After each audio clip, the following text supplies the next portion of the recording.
નમસ્કાર ગુજરાત. વૈચારિક ક્રાંતિના આ ચરણનો પ્રથમ વિડીયો મહિલા સન્માનને સમર્પિત છે.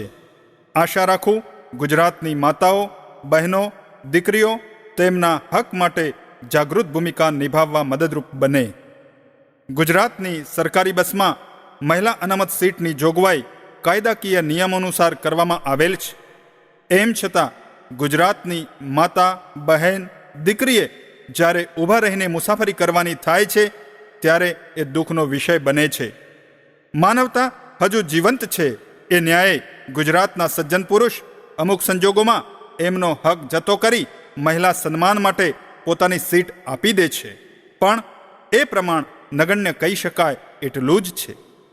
4 બાબતો પર મેં અભ્યાસ કર્યો કે બહારથી બારીમાંથી વસ્તુ મૂકી સીટ રોકી દેવી, બસમાં બેસવા લાઈન કરવાની આપણી અક્ષમતા, ધક્કા સાથે બસમાં ચડવાની મહિલાની મજબૂરી અને બસમાં પોતાની અનામત સીટનો હક સંઘર્ષ કરીને ન મેળવવા માટેની મહિલાની સૌજન્યતા. આપ કંડક્ટરને જાણ કરી પોતાનો હક મેળવી શકો છો.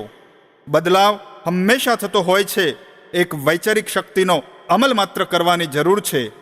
અનામત સીટ જેટલી જગ્યા હોવા છતાં હક ન મળે તો તમે ફરિયાદ બુકમાં નોંધ કરી શકો છો.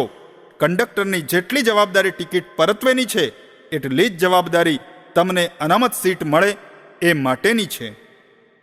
ગુજરાતના એસટી નિગમના અધિકારી, પદાધિકારી શ્રીઓને પણ અપીલ કરું છું કે આ બાબતને મહત્વપૂર્ણ ગણી મહિલા સન્માનના યશસ્વી ભાગીદાર બનવા સક્રિય ભૂમિકા પ્રદાન કરે. માતા, બહેન, દીકરીના સન્માન વગર શ્રેષ્ઠ ગુજરાતને સ્વર્ગ નહીં બનાવી શકાય. વંદન સાથે આ સદકાર્યમાં આપના સહયોગની અપેક્ષા કરું છું. સૌમ્ય ગુજરાતની શાંતિને બરકરાર રાખી વૈચારિક ક્રાંતિના આ અધ્યાયને આપના સમર્થન વગર આગળ ધપાવી નહીં શકાય.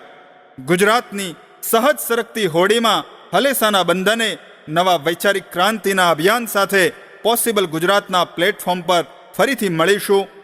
મારું ગુજરાત, મારું સ્વર્ગ. જય હિન્દ.